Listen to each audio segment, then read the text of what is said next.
बाकी आहे असं मला वाटतं. खरंय.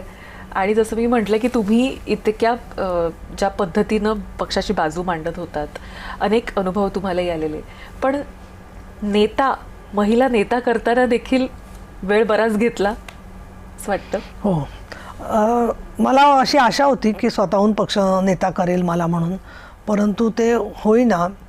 दुसरा मला धक्का बसला आणखीन, माझं अगदी मी जमिनीवर आपटले ते सांगायला हरकत नाही. ते म्हणजे 2014मध्ये जेव्हा आमचं सरकार आलं त्याला मला आशा वाटत होती की आपल्याला मंत्री करतील म्हणून, पण त्यावेळेला कित्येक दिवस माझा विश्वासच बसत नव्हता की आपल्याला संधी मिळालेली नाही आहे म्हणून. आणि मला असं वाटत होतं की आपल्याला नेता करतील, कारण चर्चा कधी कधी व्हायची, त्यावेळेला चर्चा झालेली होती की कोण कोण असेल याच्यामध्ये. आणि तसं तिकडच्या आमच्या पक्षामध्ये असं नव्हतं की विधान परिषदेला द्यायचं नाही. त्यामुळे प्रमोद नवलकर होते, दिवाकर रावते होते, तर या लोकांना मंत्री केलेलं होतं. त्यामुळे मलाही वाटत होतं की आपला इतका परफॉर्मन्स चांगला एका बाजूला वाटतोय पक्षाला तर केलं जाईल. पण मग नंतर काही मला त्यावेळेला केलं नाही मंत्री.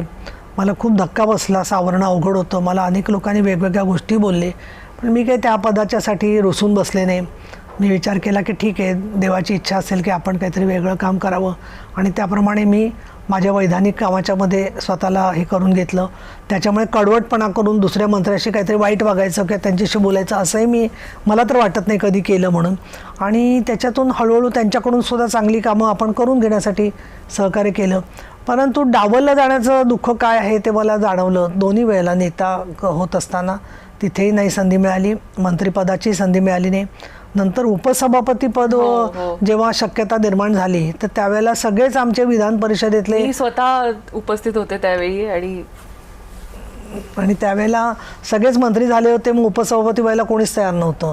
मग त्याच्यामुळे मग पक्षात म्हणाले उद्धव साहेब की बघा मी त्यांना करतो उपसभापती, पण त्या आल्या की तुम्हाला उभं राहायला लागेल सगळ्यांना उपसभापती असल्यामुळे.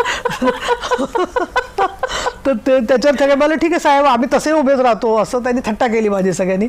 पण नंतर मग मी उपसभापती झाले. उपसभापती त्यालाही वेळ गेला. वेळ म्हणजे 14 आणि मी 18मध्ये झाले, 4 वर्ष त्याच्यामध्येही गेली. आणि मी कधी स्वप्नातही विचार केला नव्हता की मी उपसभापती होईन म्हणून.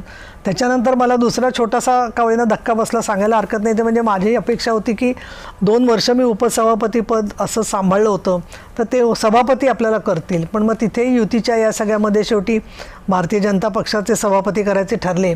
शिंदे साहेबांनी खूप प्रयत्न केले. मला फडणवीस साहेबांनी सांगितलं की नीलमताई तुमचे अधिकार आहेत असं राहतील. पण राजकारणात तसं नसतं, शेवटी तुम्ही म्हणजे उपच असता.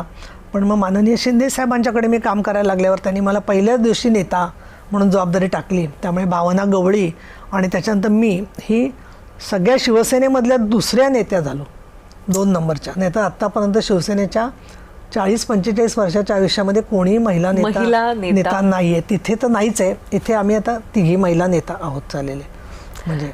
नक्कीच. पण मग हे रेव्होल्युशन सुद्धा पक्ष पातळीवर होणं आवश्यक होतं की ज्यांचा इतका संघर्ष आहे, चळवळीचं बॅकग्राऊंड आहे, आणि मला वाटतं निर्विवादपणे तुम्ही पक्षासाठी म्हणून अगदी